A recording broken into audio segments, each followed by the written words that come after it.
నిధుల కేటాయింపుపై ముఖ్యమంత్రి స్టాలిన్ అబద్ధాలు. పంబన్ బ్రిడ్జ్ ని ప్రారంభించిన ప్రధాని నరేంద్ర మోడీ గతం కంటే 3 రెట్లు ఎక్కువ నిధులు. తమిళనాడుకు నిధులపై స్టాలిన్ కు ప్రధాని మోడీ కౌంటర్. నియోజకవర్గాల పునర్విభజనపై ప్రధాని స్పష్టత ఇవ్వాలి తమిళనాడు ముఖ్యమంత్రి స్టాలిన్.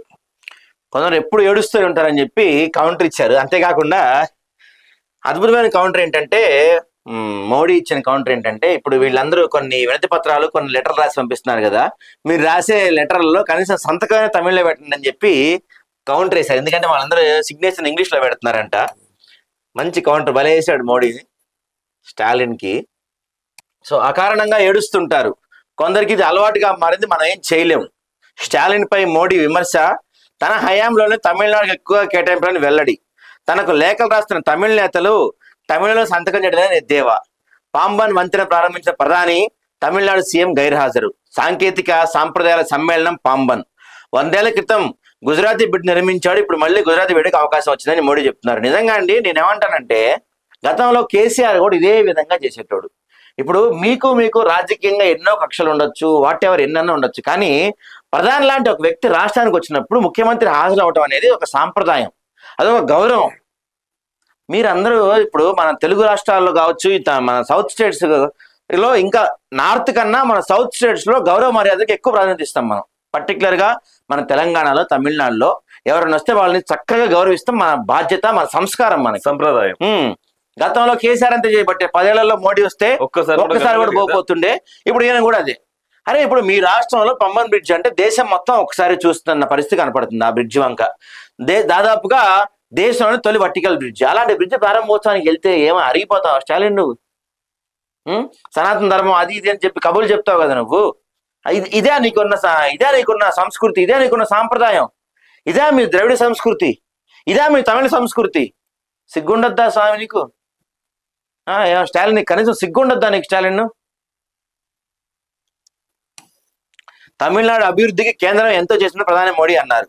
అయినా అకారణంగా ఏడవటం కొందరికి అలవాటుగా మారిందని విమర్శించారు. వారు ఏడుస్తూనే ఉంటారు, మనం ఏం చేయలేమని తమిళనాడు సీఎం స్టాలిన్ ఆనుకోపై ధ్వజమెత్తారు. తనకు ఎంతో మంది తమిళనాడు నేతలు లేఖలు రాస్తుంటారని, ఒక్కరు కూడా తమిళంలో సంతకాలు చేయడం ఆక్షేపించారు. ఇంతకన్నా కౌంటర్ ఎవడేయడం నాకు తెలిసి.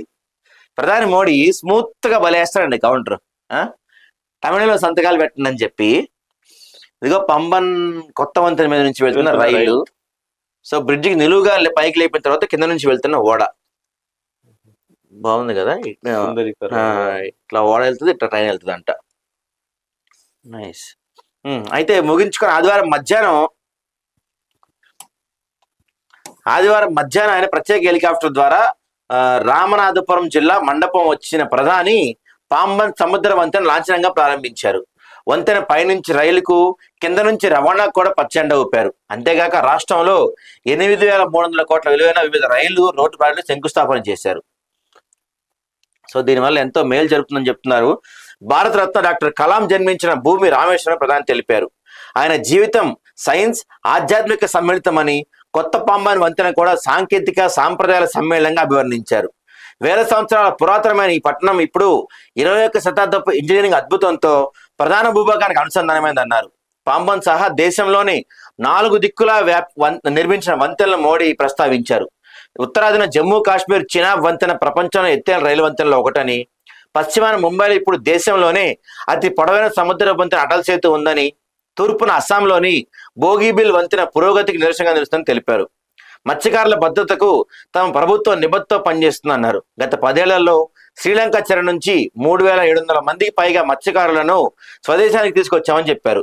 ఇదిలా ఉండగా శ్రీలంకలో 3 రోజుల పర్యటనలో చివరి రోజు ఆదివారం ప్రధాని మోడీ చారిత్రాత్మక ఆధ్యాత్మిక నగరం అనురాధపూర్కు వెళ్లారు. అక్కడ 7,800 కోట్ల భారత సాయంతో పునర్నిర్మించిన మహా ఓమన్ థామ్ రైల్వే లైన్ ప్రారంభించారు. తర్వాత జయశ్రీ మహాబోధి ఆలయం సందర్శించారు. క్రీస్తు పూర్వం 3వ శతాబ్దంలో అశోక చక్రవర్తి కుమార్తె సంఘమిత్ర మహాతేరి నెలకొల్పిన మహాబోధి వృక్షం వద్ద ప్రార్థన చేశారు. మరోవైపు మోదీ కోరిక మేరకు ఆదివారం 11 మంది తమిళ జర్నలను శ్రీలంక విడుదల చేసిందంట. అప్పుడు గుజరాతీ బిడ్డ, ఇప్పుడు గుజరాతీ బిడ్డ నిర్మించాడు దీన్ని అని చెప్తున్నారు మోడీ గారు.